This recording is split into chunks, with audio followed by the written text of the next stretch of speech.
जयनं जयतु शासनं, जयनं जयतु शासनं।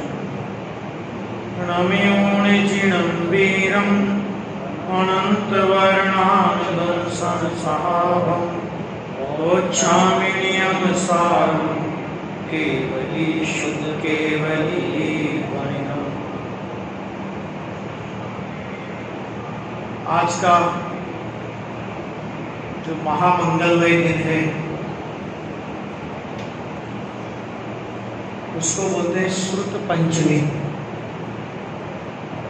ज्येष्ठ शुक्ल पंचमी का दिन है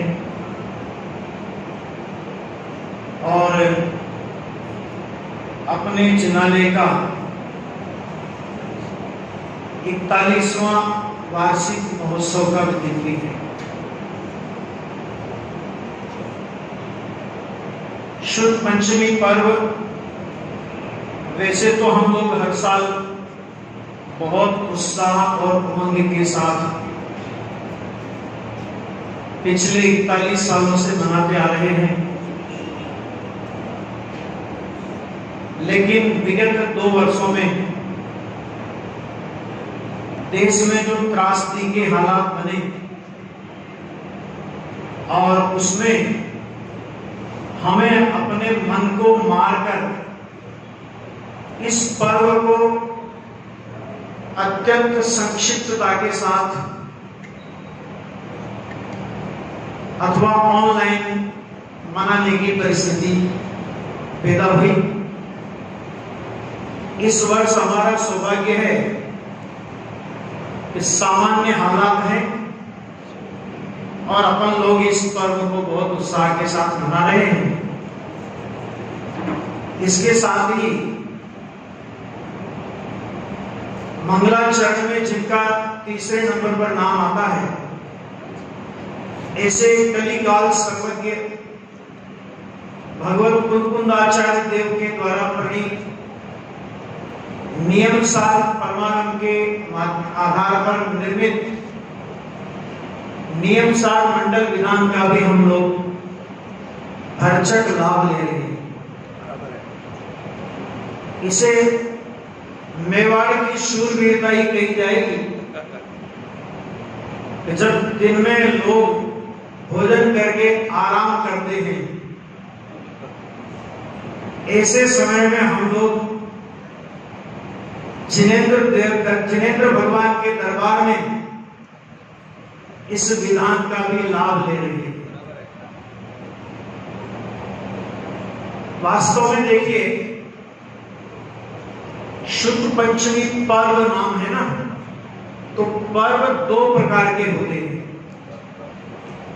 एक वे पर्व होते हैं जो त्रैकालिक पर्व होते हैं, जिन पर्व की आदि नहीं होती और जिन पर्व का अंत नहीं होता। और उन पर्वों में दशलक्षण पर्व, 16 कारण पर्व, अष्टानिका पर्व, रत्नत्रय पर्व अथवा अष्टमी चतुर्दशी के दिन वो भी पर्व के रूप में माने जाते हैं, है ना। ये किसी घटना विशेष से संबंधित पर्व नहीं है, ये शाश्वत पर्व होते हैं। और तीर्थंकर भगवंतों के जन्म कल्याणक, गर्भ कल्याणक, जन्म कल्याणक, तप कल्याणक, ज्ञान कल्याणक, मोक्ष कल्याणक। देखो, तीर्थंकर भगवंतों के कल्याणक तो सदा हर काल में होते हैं। काल चक्र के जो पहले से छठा और छठे से पहला काल का चक्र घूमता है ना, तो चौथे काल में तीर्थंकर भगवान होते हैं। और जब पहले से चौथे काल का चक्र घूमता है तो चौथे काल के जीव तीर्थंकरों के कल्याणक मनाते हैं और 5वें काल के जीव भी तीर्थंकरों के कल्याणक मनाते हैं। छठे काल में तो कल्याणक मनाने की कोई व्यवस्था ही नहीं होती है। और जब इधर उल्टा चक्र घूमता है तो 5वां काल ऐसे ही निकलता होगा और चौथे काल में तीर्थंकर भगवान तो होते जाते हैं और उनके कल्याणक मनाते हैं। इसके साथ ही कुछ ऐसी घटनाएं होती हैं, उन घटनाओं के अंतर्गत जैसे हम रक्षाबंधन पर्व मनाते हैं, दीपावली पर्व मनाते हैं, और भी ऐसे पर्व जो उस काल विशेष की घटनाओं से संबंधित होते हैं, वे पर्व होते हैं, लेकिन वे त्रैकालिक पर्व नहीं होते। वे उस घटना के पहले नहीं थे, उस घटना के बाद से वे जुड़ गए, और जब तक इस भूतल पर धर्म का सद्भाव रहेगा, यानी पंचम काल के अंत तक धर्म का सद्भाव रहेगा, तब तक वे पर्व मनाए जाते रहेंगे। लेकिन श्रुत पंचमी पर्व एक अपने आप में बहुत अद्भुत, बहुत महिमाशाली और अपने को ज्ञान आराधना की प्रेरणा देने वाला एक पर्व है। हुआ क्या था कि 24वें तीर्थंकर भगवान महावीर मोक्ष पधार गए। उसके बाद अनुबद्ध केवली, गौतम स्वामी, सुधर्माचार्य और अंत में जम्बू स्वामी हुए। ये अनुबद्ध केवली कहलाते हैं। यहां तक केवल ज्ञान का सद्भाव रहा, और केवल ज्ञान के सद्भाव के बाद केवल ज्ञान होने की जीवों की योग्यता का अभाव हो गया, क्योंकि एक व्यवस्था है कि पंचम काल में जन्मा हुआ जीव केवल ज्ञान प्राप्त नहीं कर सकता। सुनना ध्यान से जरा, पंचम काल में जन्मा हुआ जीव केवल ज्ञान प्राप्त करने की योग्यता लेकर के नहीं आता। ऐसा नहीं है कि पंचम काल ये कहता हो कि भैया आपको केवल ज्ञान प्राप्त करने का अधिकार नहीं है। पंचम काल में केवल ज्ञान का निषेध नहीं, सुन लेना ध्यान से जरा। लेकिन पंचम काल में जन्मा हुआ जीव अपने पुरुषार्थ की, उग्रता की ऐसी योग्यता लेकर के नहीं आता कि वो यहां केवल ज्ञान प्राप्त करे। कारण क्या है? पंचम काल में पूर्व भव की आराधना लेकर के कोई जीव नहीं आता। जितने भी जीव पंचम काल में पैदा हुए, वे सभी जीव, चाहे वो द्वादश सांख्य के पाटी भद्रबाहु स्वामी भी हुए हों, तो भी उन्होंने यहीं पर आत्म साधना, सम्यक दर्शन और मुनिपना प्राप्त किया था। हमारे कुंद आचार्य देव ने भी इसी भूतल पर सम्यक दर्शन और मुनिपना प्राप्त किया था। कहने का मतलब ये कि पंचम काल में वे जीव जन्म लेते हैं जिन्हें कई जगह नहीं मिलती। ये बात अलग है कि पंचम काल में पैदा होने के बाद भी कोई जीव अपनी आत्म साधना यहां प्रारंभ करते हैं और सम्यक दर्शन से लेकर छठे सातवें गुणस्थान तक की भावलिंग की दशा तक को वे प्राप्त कर सकते हैं। श्रेणी आरोहण भी नहीं कर सकते। इसमें पंचम काल का दोष नहीं है, लेकिन जीवों के परिणामों की वैसी योग्यता है, इसलिए वे पंचम काल में पैदा हुए। समझ आई आपको बात, है ना? क्योंकि ये ऐसा भी कहा जाता है कि भैया अगर कोई, जैसे अपने कुंद आचार्य देव पंचम काल के संत थे और यहां से विदेश क्षेत्र गए तो वहां चौथा काल था, ठीक है, लेकिन वहां जाने पर भी उनको क्षायिक सम्यक्त हुआ हो ऐसी बात नहीं। पंचम काल के जीव थे ना, तो पंचम काल की जितनी योग्यता है उससे आगे नहीं बढ़ सकते। और अभी विदेश क्षेत्र से, जैसे यहां से कुंद आचार्य को कोई देव लेकर के गया या वे चारण डिग्री से गए, दोनों प्रकार के कथन मिलते हैं। इसी तरह हम सोचने में क्या जा रहा है? सोच तो सकते ही अपन लोग, है ना? तो अपन सोचे कि भाई कोई, जैसे हमारे कुंद आचार्य देव को विदेश क्षेत्र कोई लेकर के चला गया, ऐसे ही कोई विदेश क्षेत्र के मुनिराज को यहां नहीं ला सकता क्या? बराबर है। सोचो तो सही, यहाँ विदेश क्षेत्र के मुनिराज को यहाँ नहीं ला सकता क्या?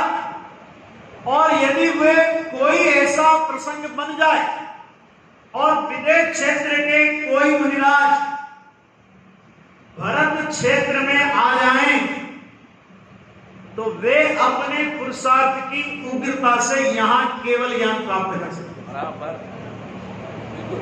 ये बात मैं नहीं कह रहा हूं, पूज्य गुरुदेव श्री के प्रवचन सार की 80 नंबर की गाथा के प्रवचनों में उन्होंने इस बात का स्पष्टीकरण किया है। लेकिन अपन लोग इतने भाग्यशाली होते कि विदेश क्षेत्र के किसी भावलिकी संत के हमें दर्शन हो, अगर इतने अगर हमारे भाग्य होते तो हम पंचम काल में जन्म ही क्यों लेते? सोचना था, है ना। लेकिन ऐसी घटना, कहने का मतलब अपने को ये लेना है कि इसमें काल का दोष नहीं है, लेकिन जिन जीवों को केवल ज्ञान प्राप्ति की योग्यता नहीं होती वे ही पंचम काल में जन्म लेते। भगवान महावीर स्वामी के बाद और इन 3 केवलियों तक श्रुत ज्ञान की धारा, तत्व ज्ञान की धारा, जिनेंद्र परमात्मा के मूल मार्ग की धारा निर्बाध गति से चलती रही। और उसके बाद द्वादश सांग के पाठी 5 आचार्य हुए, उसमें अंतिम श्रुत केवली का नाम भद्रबाहु था। ख्याल में आ गया कौन थे? भद्रबाहु, अंतिम श्रुत केवली भद्रबाहु। उसके बाद द्वादश सांग के ज्ञान का भी विच्छेद हो गया, है ना। और घटते घटते घटते घटते घटते घटते पूरा इतिहास है वो तो आप पढ़ लेना, लेकिन एक धरसेन नाम के महासमर्थ दिगंबर आचार्य हुए और उनको द्वादश सांग के एक भाग का ज्ञान था। उन बीतरागी संत को ये चिंता हुई कि अभी इससे भी निकृष्ट काल आने वाला है। इस काल में जीवों की बुद्धि घटेगी, ज्ञान के विकास की योग्यता घटेगी और कसाएं बढ़ेंगी। समझ आ गया? प्राय जीव वक्र बुद्धि वाले होंगे। और अब तक तो हमारे गुरु ने हमें सिखाया, हमारे गुरु को उनके गुरु ने सिखाया, उनके गुरु को उनके गुरु ने सिखाया, और इस तरह ये कनेक्टिविटी तत्व ज्ञान की केवली परमात्मा से लेकर अब तक चली आई है। लेकिन यदि अब इस तत्व ज्ञान को लिपिबद्ध नहीं किया गया तो इस तत्व ज्ञान का विच्छेद हो जाएगा। ऐसा एक विकल्प धरसेन स्वामी को आया। उस समय दक्षिण देश में एक महामुनिराजों का एक सम्मेलन चल रहा था। बहुत सारे वीतरागी संत उस सम्मेलन में एकत्रित हुए थे। आचार्य धरसेन ने अपना एक पत्र वहां के प्रमुख आचार्य को लिख करके भेजा कि मेरे पास जो तत्व ज्ञान है उसे ग्रहण करने में समर्थ ऐसे 2 मुनिराजों को आप इधर भेजें। ठीक है, पत्र पढ़ा। धरसेन स्वामी की प्रतिष्ठा कम नहीं थी, सब उनके नाम से परिचित थे, उनके ज्ञान से परिचित थे। 2 मुनिराज दक्षिण देश से इधर की ओर आए और जिस दिन मुनिराज को आना था, वहां पहुंचना था, उसी दिन मतलब उसी रात्रि में भूमाई पिछली रैन में कछु शयन एका संकरण। और वो निद्रा भी कैसी कि उस निद्रा, मुनिराज की उस निद्रा को योग निद्रा बोलते हैं। समझ आ गया? अपने जैसी खर्राटे वाली नींद नहीं होती। आ गया? तो मुनिराज ने देखा स्वप्न में वृषभ, मुनिराज समझ गए। दूसरे दिन दो भावलिंगी संत आए और उन्होंने धरसेन आचार्य को वंदन किया। श्रुतदेव का जयवंत हो। आचार्य श्री के मुख से ये शब्द निकला और आचार्य देव वापस मौन हो गए। और भाई साहब 3 दिन तक उन मुनिराज से कोई बात नहीं की हुई। अब सोचना जरा, एक घटना तो एक ऐसी लगेगी आपको बहुत छोटी सी है, लेकिन इस घटना के पीछे बहुत गहरा मर्म है। हम किसी को बुलावें और हमारे बुलाने से कोई आवे, ये अश्विनी जी हमारे बुलाने से आए, अभी आए और हम इनसे जय जिनेन्द्री नहीं करें, 3 दिन तक इनसे बात ही नहीं करें, तो 3 दिन, जो तुम 3 दिन की बात कर रहे हो, अश्विनी जी से पूछो तुम 3 दिन की बात कर रहे हो पंडित जी, अगले दिन ही चल दूंगा यहां से। अरे आपने बुलाया और आप बात भी नहीं कर रहे हो, ऐसा बोलेंगे कि नहीं बोलेंगे? तो वो मुनिराज को जब आचार्य देव ने बुलाया और 3 दिन तक बात नहीं की कुछ भी, क्यों? कि वो मुनिराज बड़े विचक्षण थे। मुनिराज समझ गए, क्या समझे? कि यह हमारे धैर्य की परीक्षा हो रही है। काय की परीक्षा हो रही है? हमारे धैर्य की परीक्षा हो रही है। क्यों? क्योंकि ये तत्व ज्ञान अधीर चित्त वाले ग्रहण नहीं कर सकते। जिनके चित्त में धीरता है वे ही इस तत्व ज्ञान को ग्रहण कर सकते हैं। तो मुनिराज विचक्षण थे, है ना? हाँ?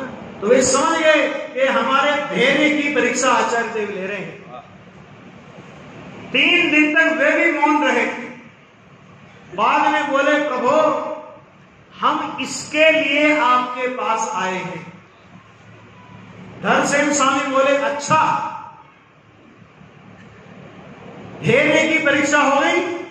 धैर्य की परीक्षा में दोनों मुनिराज उत्तीर्ण हो गए। तो अगला स्टेप कि अकेले धैर्य से काम नहीं चलेगा। धैर्य तो बहुत हो और बुद्धि की विचक्षणता नहीं हो, स्वयं निर्णय लेने की क्षमता नहीं हो विषम परिस्थितियों में, तो भी किसी काम के नहीं। तो अब दूसरी परीक्षा उन्होंने करी। उन्होंने एक मंत्र दोनों को दिया और दोनों को देकर के कहा इस मंत्र की साधना करो। क्यों? मंत्र साधना में एकाग्रता की आवश्यकता होती है।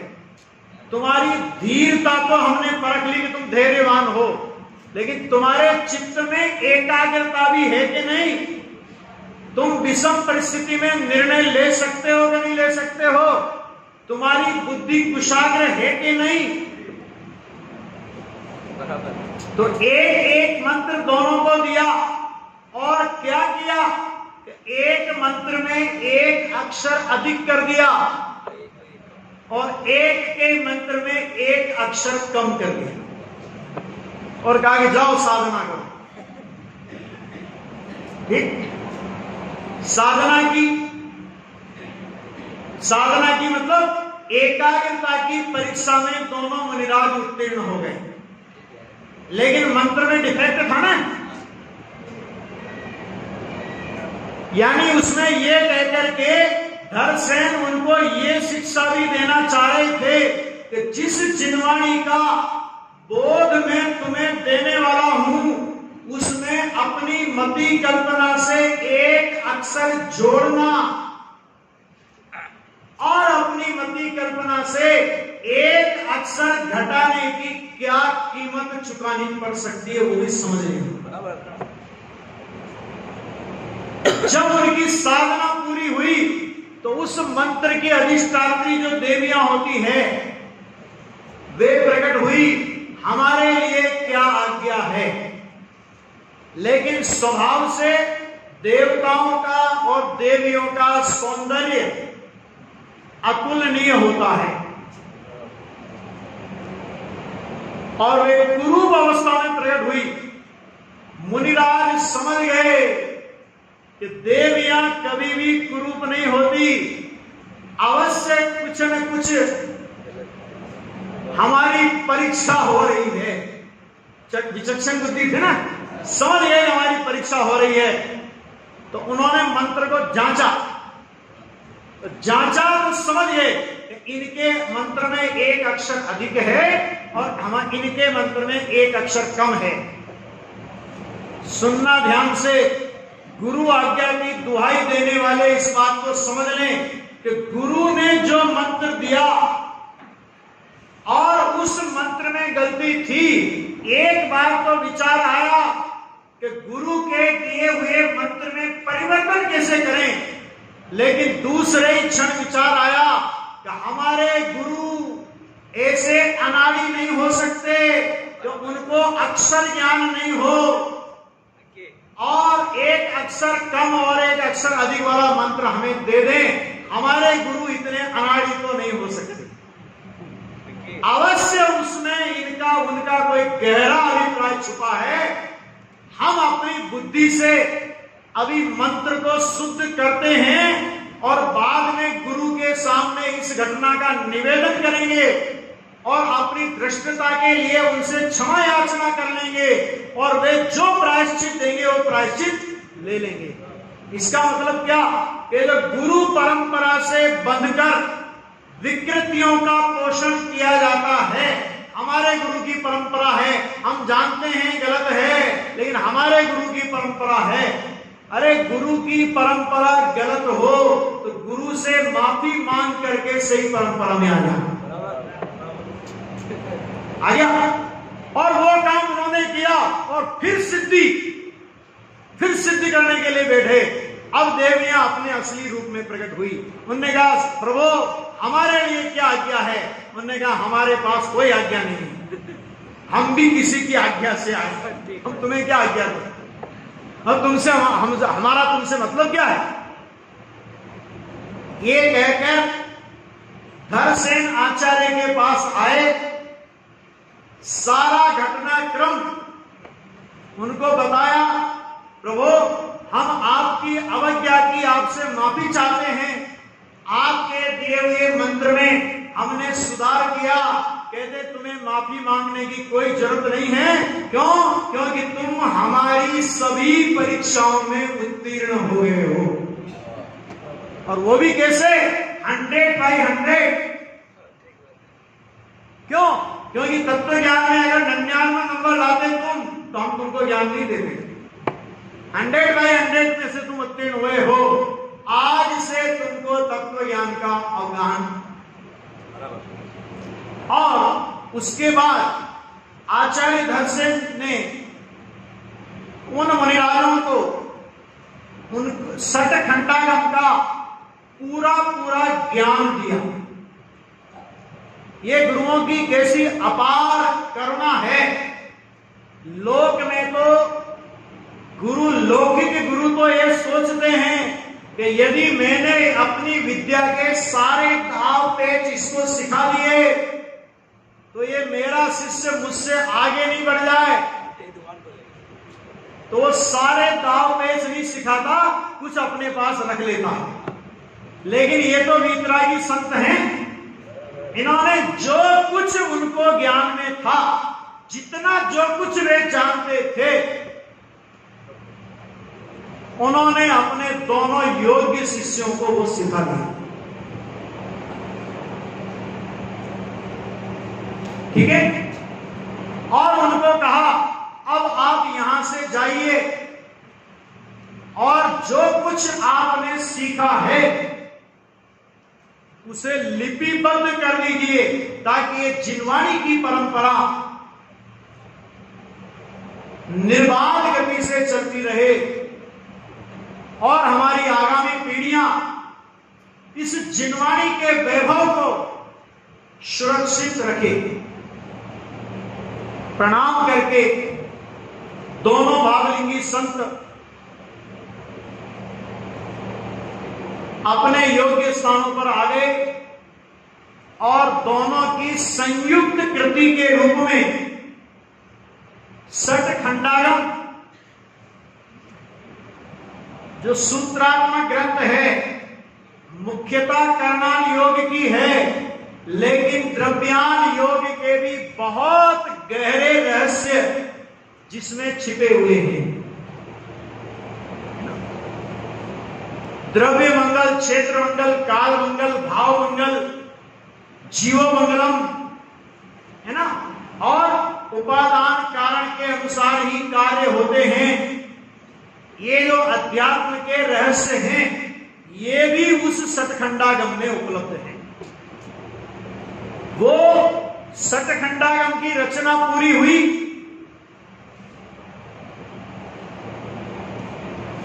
तो उन मुनिराजों की भूत जाति के देवों ने पूजा की और एक मुनिराजों के दांत अस्त व्यस्त थे तो देवों ने उनकी पुष्प दंत जगत में विख्यात हो गया। दूसरा नाम क्या है वो जानते ही नहीं। और जिस दिन षटखंडागम की रचना हुई, रचना की पूर्णता हुई, वो दिन था ज्येष्ठ शुक्ल पंचमी का दिन। और चतुर्विध संघ की उपस्थिति में मुनि, आर्यिका, श्रावक, श्राविका, ये हमारा चतुर्विध संघ कहलाता है। और इस चतुर्विध संघ की उपस्थिति में षटखंडागम ग्रंथ की महापूजा अर्चना का आयोजन किया गया और तब से लेकर आज तक यह षटखंडागम भव्य जीवों के अध्ययन अध्यापन का विषय बना हुआ है। इसी षटखंडागम ग्रंथ पर भगवत कुंद आचार्य देव ने इसके 3 खंड पर परिकर्म नाम की टीका लिखी थी। हालांकि वो टीका आज उपलब्ध नहीं है, लेकिन उसके बाद जब वीरसेन स्वामी ने षटखंडागम पर लाख श्लोक प्रमाण टीका लिखी, उस टीका में परिकर्म नाम की टीका के उल्लेख मिलते हैं। और वो इतनी गजब की टीका है कि उसके कुछ बातें अगर अपन विचार करें तो आज अपन लोग फटाफट किसी बात में जजमेंट दे देते हैं अपना, ये सही है ये गलत है। वीरसेन स्वामी से प्रश्न किया कि इस बात में 2 आचार्यों के 2 मत पाए जाते हैं। क्या कहा? अमुक बहुत सी बातें करना योग की कि इस बात में 2 आचार्यों के 2 मत पाए जाते हैं, तो हम किसको सच्चा माने और किसको सच्चा नहीं माने। तो वीरसेन स्वामी कहते हैं कि अमुक आचार्य की बात सत्य है और अमुक आचार्य की बात सत्य नहीं है, यह कहने के लिए हमारी जबान नहीं खुलेगी। क्यों भैया? क्योंकि देखो भाई, प्रयोजनभूत विषय में किन्हीं आचार्यों में कोई मतभेद नहीं, और अप्रयोजनभूत विषय में अगर कहीं कोई 2 मत है तो हम उसे इस प्रकार प्रस्तुत करेंगे कि अमुक आचार्य के अनुसार ये बात ऐसी है और अमुक आचार्य का इस बात में यह अभिप्राय चलता है। सोचो आप, महासमर्थ आचार्य थे वीरसेन स्वामी। जिस समय षटखंडागम की रचना की जा रही थी, उसी समय गुणधर आचार्य कषाय पावड़ की रचना कर रहे थे और उन्हीं की परंपरा में भगवान महावीर, गौतम गंधर्व और उसके बाद तीसरे नंबर पर जिनका स्मरण करते हैं, उन कुंद कुंद आचार्य के मन में भी जिनवाणी की रचना करने का विकल्प हिलोरे ले रहा था। और आचार्य कुंद कुंद ने सोचा कि प्रथम श्रुत स्कंद के वो अध्यात्म है। आ गया, आगम लिपिबद्ध हो गया। आगम माने क्या कि जिसमें जीव और कर्म के परस्पर निमित्त नैमित्तिक संबंध से होने वाली विविध प्रकार की अवस्थाओं का ज्ञान कराया जाता है, उसे बोलते हैं आगम। और जीव के परमात्म स्वरूप का पर द्रव्य और पर भावों से भिन्न जीव के वास्तविक त्रैकालिक शुद्ध स्वरूप का जिसमें ज्ञान कराया जाता है, उसका नाम है अध्यात्म।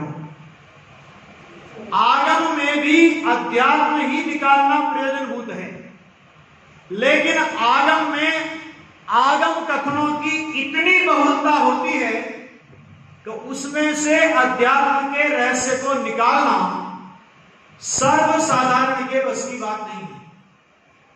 इसके लिए मैं एक उदाहरण आपको दूं तो वो बात आपको समझ में आएगी। तो आप पोस्ट ऑफिस में गए और आपने पोस्टमैन को कहा, भैया आज हमारी अर्जेंट एक डाक आने वाली है, और वो डाक आई हो तो वो आप हमें तुरंत दे दीजिए।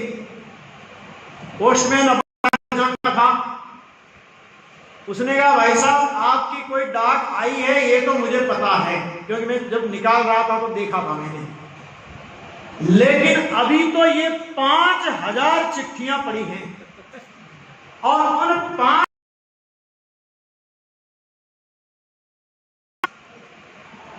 अब मेरे को तो इन सारी चिट्ठियों को छांट करके ही निकाल सकता हूं, लेकिन अगर आपको जल्दी है, आपको अति आवश्यकता है, तो आप इन 5000 चिट्ठियों का ढेर पड़ा है, मैं जब तक रजिस्ट्री और स्पीड पोस्ट का काम निपटाता हूं, आप इसमें से देख लो। ठीक है, 5000 चिट्ठियों के ढेर में से अपनी एक चिट्ठी निकालना, ठीक है। और वो डाक वाले ने कहा 1 घंटे बाद आना, छट जाएगी। 1 घंटे बाद हम गए और उसने तुरंत हमारी चिट्ठी हमारे हाथ में निकाल के दे दी। समझ आ गया कि इसका नाम है अध्यात्म। समझ आ रहे हैं, अंतर समझ आ गया आगम और अध्यात्म का, है ना। मैंने इतने ढेर में से, व्यवहार के इतने कथनों में से, संयोग के इतने कथनों में से, परद्रव्य सापेक्ष इतने कथनों में से निरपेक्ष ध्रुव तत्व की बात निकालना 5000 चिट्ठियों के ढेर में से अपने चिट्ठी छांटने जैसा श्रम साध्य कार्य है। आ गया। और अपनी चिट्ठी सीधे अपने हाथ में आ जाए, उसका नाम अध्यात्म है।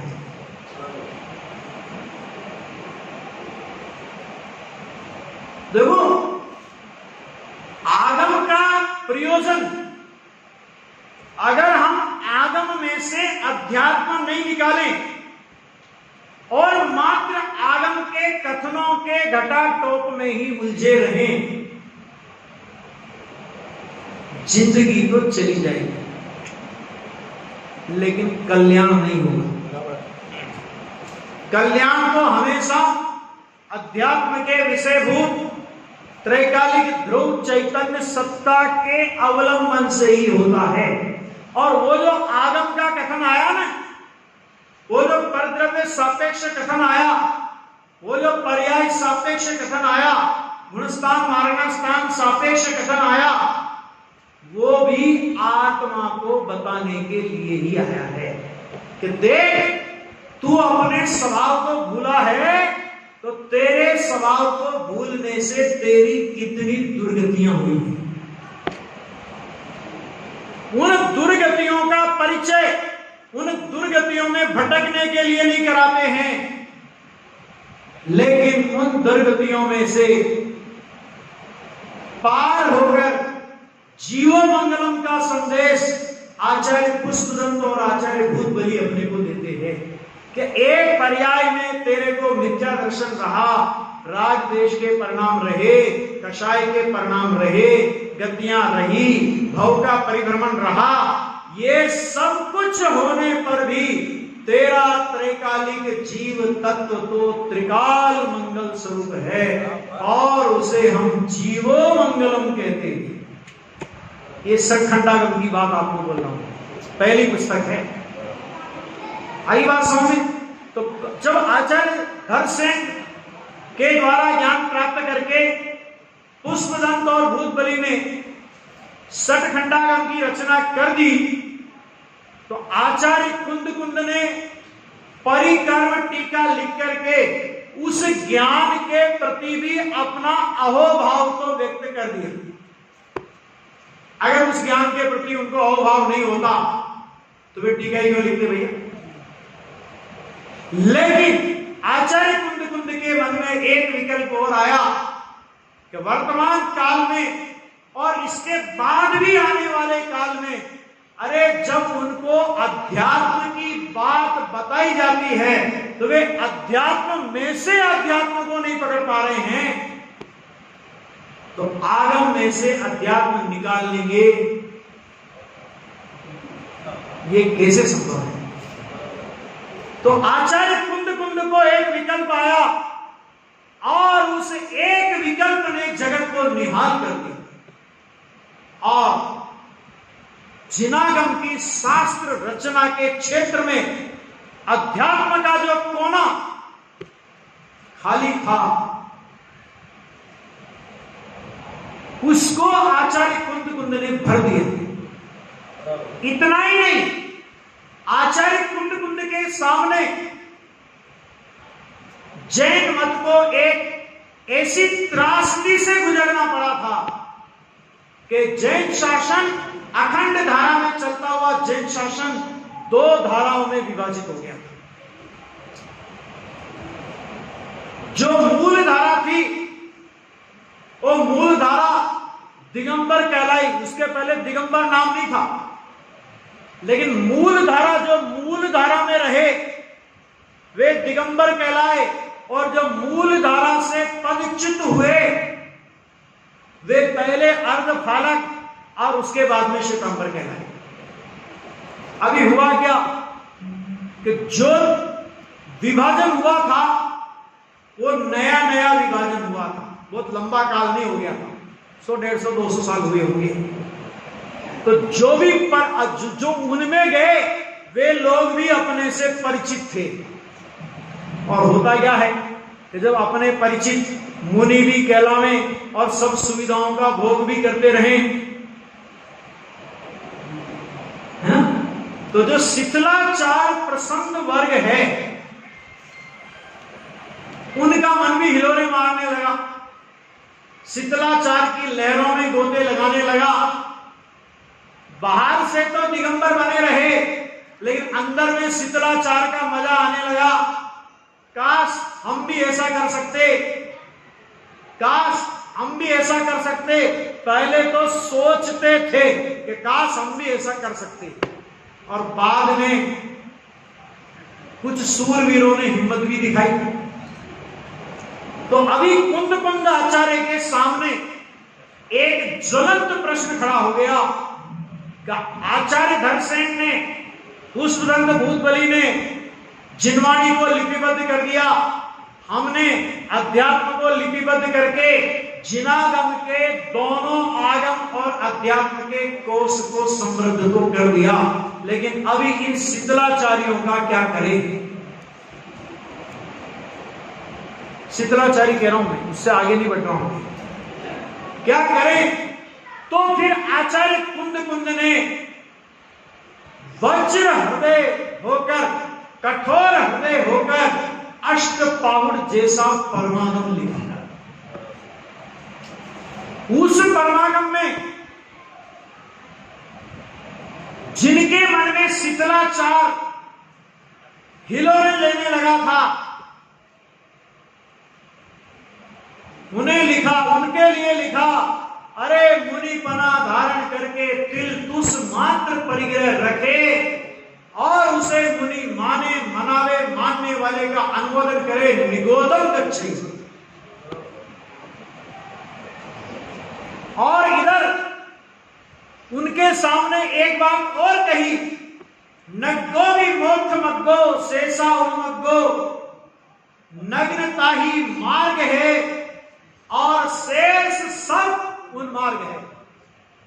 माने नग्न दिगंबरत्व की इससे जोरदार स्थापना और क्या हो सकती है कि नग्नता वो मार्ग है और शेष सब उन्मार्ग है।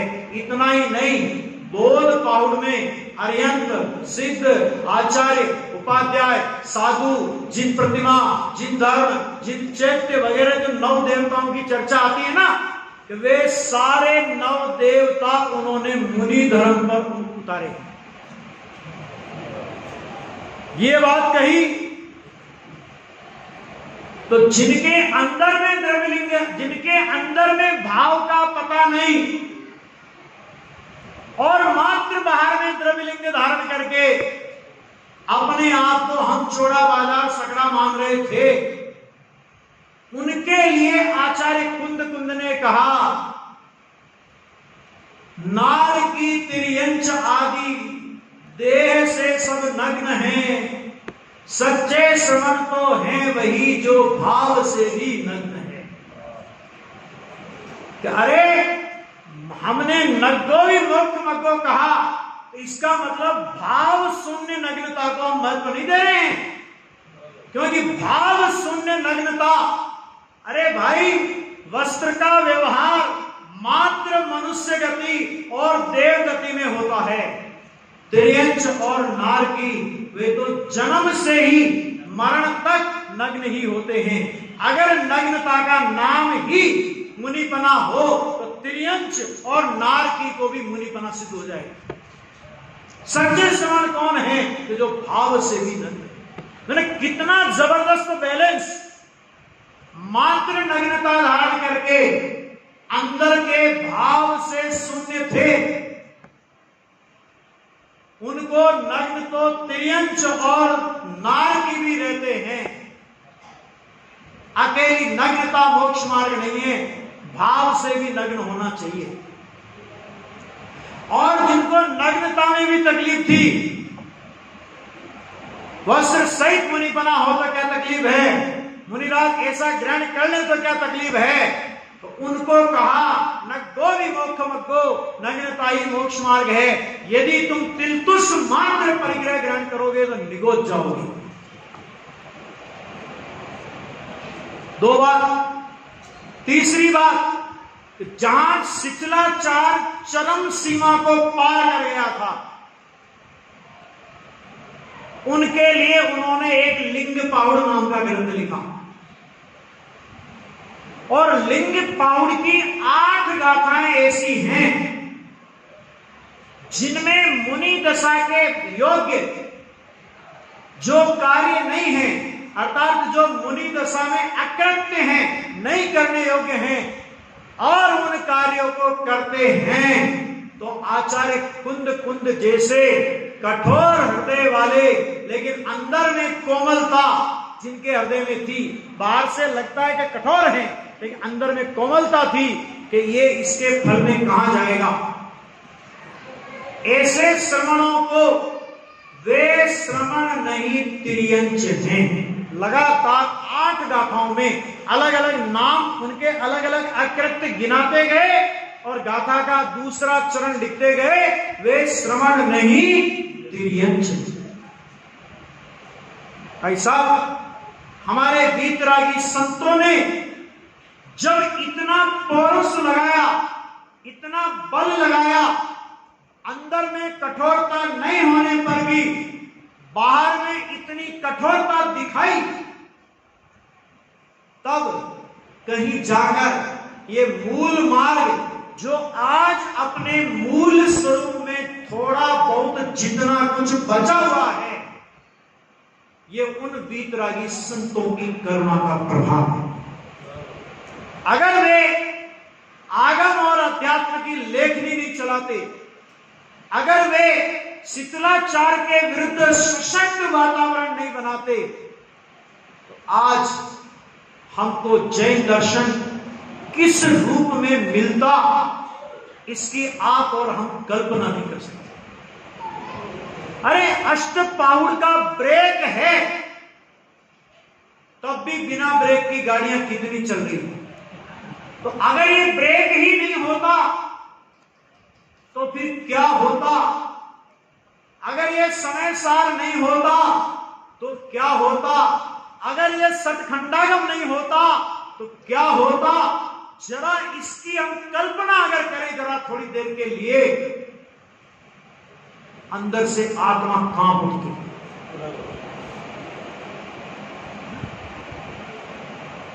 क्या कमाल किया है। और उसके बाद फिर पूरी आचार्य परंपरा, दो तरह के आचार्य हुए। करणान योग पर कलम चलाने वाले वीतरागी संत भी हुए, जिन्होंने सतखंडागम की दुरूहता, सतखंडागम की कठिनता, सतखंडागम की विशालता, सतखंडागम की गहनता को समझा और उन्हें लगा कि इतने गहन इस ग्रंथ को हर कोई समझ नहीं सकेगा। करुणा की। और करणान योग के गोमट सार, कर्मकांड, गोमट सार, जीवकांड, लब्धि सार, छपना सार, त्रिलोक सार, पंच संग्रह, कर्म प्रकृति इत्यादि ग्रंथों की रचना की और उनमें मुख्य नाम आता है नेमी चंद्र सिद्धांत चक्रवर्ती।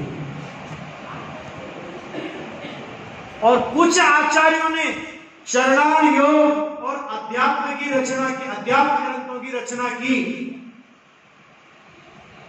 परमात्म प्रकाश, योग सार, समाधि तंत्र, इष्टोपदेश वगैरह वगैरह ऐसे बहुत से ग्रंथ हैं जिसमें समय सार आदि परमागमों की छाप स्पष्ट देखी जाती है। परंपरा यही समाप्त नहीं हुई। आचार्य कुंद वीरसेन, आचार्य कुंद के टीकाकार अमृतचंद्र जयसेन हुए और सतखंडागम के टीकाकार जिनकी एकमात्र टीका अभी उपलब्ध है वे वीरसेन स्वामी हुए। और उन्होंने आचार्य जो धरोहर हम लोगों के लिए छोड़ के गए थे उसका विशद स्पष्टीकरण करके टीकाओं के माध्यम से अपने लिए इस मार्ग को जीवंत रखा। हम उन आचार्य देव के ऋण को चुका नहीं सकते। हम उनके उपकार का प्रत्युपकार चुका नहीं सकते। इतना अमाप उपकार और कोई अपेक्षा नहीं। लेकिन ये सारे टीका ग्रंथ संस्कृत में उपलब्ध थे, भाषा और मूल ग्रंथ प्राकृत में उपलब्ध थे। समस्या और बड़ी, अभी और जीवों की बुद्धि हीन हो रही है। तो क्या करें? तो हमारी विद्वत परंपरा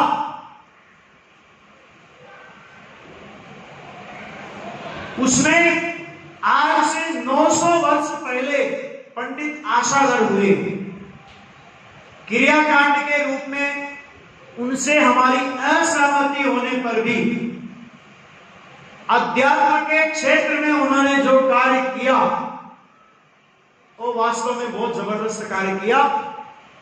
उसके बाद ये जो सारी विद्वत परंपरा के चित्र अपने यहां लगे हुए हैं, है ना, इन विद्वानों ने भी वो कमाल किया कि जिनवाणी माता का जो कोष हमारे वीतरागी संत हमारे लिए छोड़ गए थे, हमारे पाप के उदय से, हमारी अकर्मण्यता से, हमारे प्रमाद से बहुत से शास्त्रों की तो होली जल गई। जो कुछ बचे हुए शास्त्र रहे वे समझ में नहीं आते थे, तो इन विद्वानों ने उन ग्रंथों की देश भाषामय वचनिका लिखी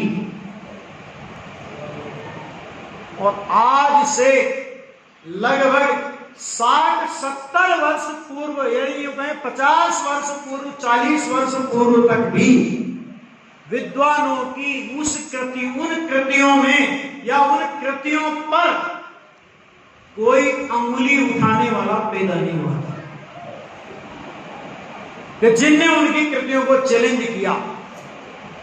लेकिन जैसा कि मैंने कहा, पंचम काल है, जीवों की बुद्धि वक्र से वक्र होती जाएगी, ज्ञान घटता जाएगा, शिथिलाचार बढ़ता जाएगा, कसाएं बढ़ती जाएंगी, अहम बढ़ता जाएगा। अब विद्वानों की कृतियों पर प्रश्न चिन्ह लगाए जा रहे हैं। बुद्धिपूर्वक ये षड्यंत्र किए जा रहे हैं कि लोग विद्वानों की रचित ग्रंथों को ना पढ़े। समझा गया? लेकिन इन विद्वानों ने जो काम किया, आज वो काम करके दिखाए। कोई जो प्रश्न चिन्ह लगा रहे हैं उनको चैलेंज करता हूं मैं, तो वो काम करके दिखाए।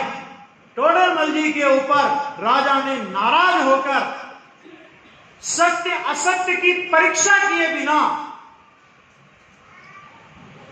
हाथी से मारने का हुक्म दे दिया। सारी जैन समाज ने कहा, आप सत्य राजा के सामने क्यों नहीं कहते हो? अगर मैं सत्य कह दूंगा तो बहुत बड़ी शामत आ जाएगी। जिन लोगों ने षड्यंत्र किया है उनके, सुनना ध्यान से, हाथी मारने के लिए आता है, टोडरमल जी की मुद्रा देख करके वापस हट जाता है। एक बार नहीं, ऐसा 3 बार हुआ। अंत में टोडरमल जी को कहना पड़ा, अरे जब राजा ने आज्ञा दी है, जब रक्षक भक्षक है, तो हे गजराज, तेरा क्या दोष है? तू अपना काम कर। और उसके बाद टोडरमल जी के ऊपर उस हाथी ने पैर दिया। मैं पूछना चाहता हूं कि इससे बड़ा उपसर्ग विजेता हो सकता है कोई? अच्छे अच्छे महाव्रत के ठेकेदार, क्या इस प्रकार के उपसर्ग और परिसर की स्थिति आ जाए तो परिसर और उपसर्गों को सहन करेंगे या महाव्रतादि को छोड़ेंगे? ये बता दे मेरे को आज। किसी विद्वान पर प्रश्न चिन्ह लगा देना बहुत आसान है, क्योंकि जीवान 2 तोड़े की होती है, उसको हिलाने में कुछ नहीं लगता। लेकिन उन्होंने जो काम 400 साल पहले और जिन परिस्थितियों में रह करके उन्होंने काम किया, आप उस परिस्थिति की कल्पना करें। आ गया? और मृत्यु जैसा प्रसंग आया तो तत्व ज्ञान से समझौता नहीं किया, तत्व ज्ञान में समझौता नहीं किया, हंसते हंसते मृत्यु को वर्ण कर लिया है। आज पंडितों की कृतियों पर प्रश्न चिन्ह लगाने वालों ने ये परंपरा अपने को निर्विघ्न और निर्बाध रूप से अपने पास सुरक्षित चली आई।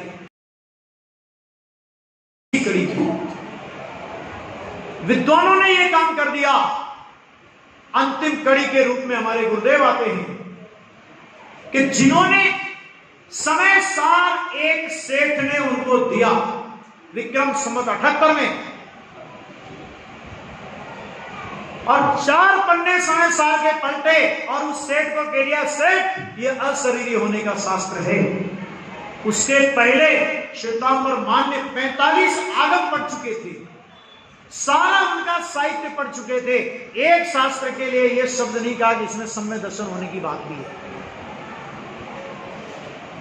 और उसके बाद अंतर मंथन करके जो नवनीत निकाल करके हमें दिया, आप जिस सतखंडागम की सभा में सतखंडागम के पहले भाग पर प्रवचन किए, कषाय पाउड के पहले भाग पर प्रवचन किए हैं, और बीछिया में गुरुदेव श्री गए थे, विहार करते करते मैंने वो जाते थे ना प्रचार के लिए, धर्म प्रभावना के लिए, तो जहां जहां वो गए, और उस जमाने में जो जो सतखंडागम के भाग उपलब्ध होते गए, प्रकाशित होकर के आते गए, जहां गुरुदेव होते वहां वो भाग पहुंचता। गुरुदेव उस सतखंडागम पुस्तक की सामूहिक पूजा का आयोजन वहां पर करवाते। ये इतिहास के वो दृश्य हैं जिनको अब बाहर आना ही चाहिए। है किसी में ऐसा विनय झिनवानी का? जहां गए आज सतखंडागम की छठी पुस्तक प्रकाशित हो, सभी पुस्तकों की पूजा ही नहीं, सतखंडागम अकेला समय सार नहीं पढ़ा, सतखंडागम के 16 भाग, कसाई पाउड़ के 16 भाग, महाबंध के 7 भाग, टोटल 39 पुस्तकें उन्हें पढ़ी। आ गया? इन ज्ञानियों का तीर्थंकर परमात्मा से लेकर हमारे गुरुदेव पर्यंत इन ज्ञानी धर्मात्माओं का जो हम पर अनंत अनंत उपकार है,